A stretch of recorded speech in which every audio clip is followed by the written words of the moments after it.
Hello, I'm Brian Painter of the Oklahoma, and today I'm joined by Representative Gary Bands. And Gary's with the Oklahoma Honor Flights. Thank you so much for coming in today. Thank you for inviting me in and giving us the opportunity to tell the Oklahoma Honor Flight story. If you will, just kind of go back and then we'll come forward with it. But go back to when Oklahoma Honor Flights started. What was the purpose?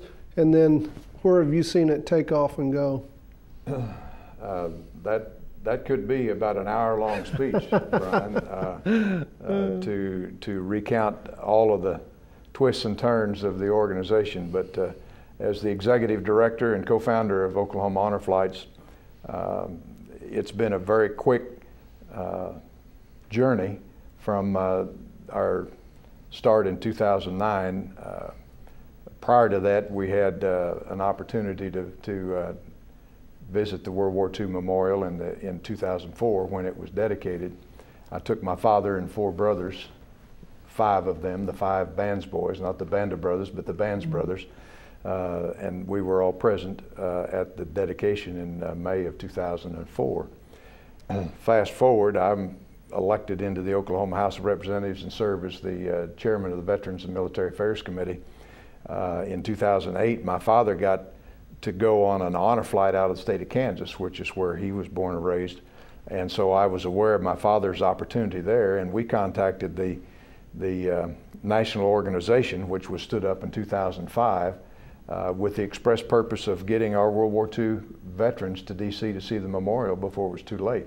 It was built so long after their service that most of them, unless somebody was going to intervene on their behalf and somebody was going to provide an opportunity for them to go and visit it, they would never experience the memorial that was built by this nation to honor their service and sacrifice.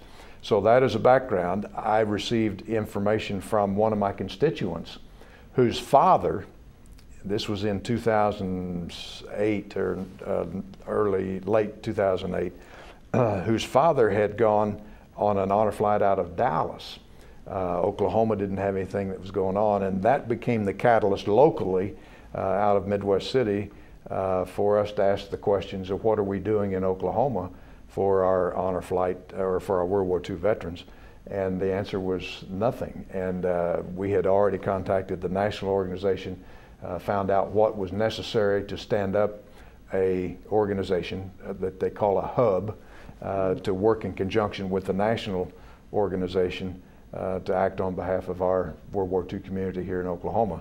And that started in the fall of 2009. We hung out our shingle, began to tell our story, and little by little the funds started coming in, and we took our first flight in May of 2010, took a second flight October of 2010, took three flights in 2011, the fifth flight being the big flight in October of 2011 that the Oklahoman covered in a very enormous way. And out of that coverage came a number of donors that allowed us then in 2012 to take six flights, three in a 6-week period in the spring and three more flights in the fall of 2012. And again, that's kind of helped us grow to the point that we've been able to take 4 flights in 2013. And those first 2 were taken in the spring, and September the 18th and October the 8th, we'll take the final 2 flights for 2013, which will bring our total in a very short period of time to 15. And we will have served somewhere around, let me think, 1,270 through 13 flights, and add another 168 to that. So 1,435, something like that, on 15 flights. You know, you think about those numbers, and I know it's very important to you, the number of people, but I imagine even without closing your eyes, you can see the faces when they see their memorial there. What does that do to your heart? Well, you literally get to spend the day with 100 living textbooks, and you experience their experience as they begin to open up. And for each one of those numbers, the numbers are significant, but it's one at a time. and it's one story at a time, it's one family at a time. And for each one of those World War II veterans that we've been able to serve in this manner, you multiply that times 2, 3, 4, 5, 10 extended family members that experience has impacted, and that World War II veteran has finally now opened up in many cases to share with their extended family things that have been buried deep, deep, deep for decades. That is very gratifying to know that we've been somewhat responsible for providing that catalyst, if you will, that opened up that very significant chapter in the lives of each of those families. Used the term textbooks.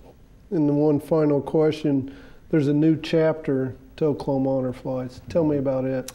The newest chapter is what we call Operation 4G.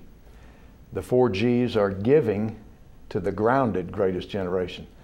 We very quickly realized that at some point, very soon, we're going to reach a point where we no longer will have World War II veterans who are able and or willing to fly. They've been grounded, to use an Air Force term or a military term. They cannot fly by doctor's orders or their own interest. But they're still with us, and they need to be honored in some manner or in some fashion. So giving to the grounded greatest generation is an extension of our mission, where we go to where the veterans happen to be located. And our priority is to go to our first priority is to go to the 7 long-term care facilities that are operated by the Oklahoma Department of Veterans Affairs.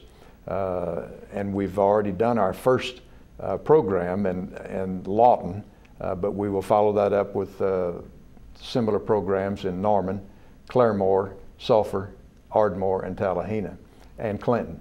And basically what we do there is we take the send-off event program to those veteran centers. We have the exchange zone ceremony, and we have the exchange, the intergenerational connections that we try to capitalize on, do the mail call, and present each of the veterans with honor flight memorabilia, a hat and a shirt and a wristband and the commemorative coin that they get on the exchange, and a packet of letters from school kids from the schools surrounding the area of the Veteran Center. So it's in that extension we will reach another 500 or so veterans. The Lawton Center, we hit 78. Norman will be somewhere between 105 and 115. Claremore will be a little more than that.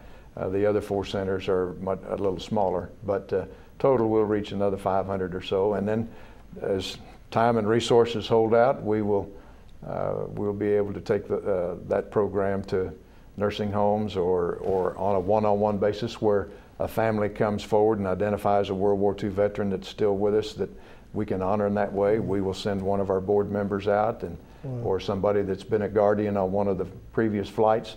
We'll go and we'll have a special time for that family, honoring their service. That's outstanding. I really appreciate you coming in and visiting with us today. You bet. Thank you, Brian. Thank you.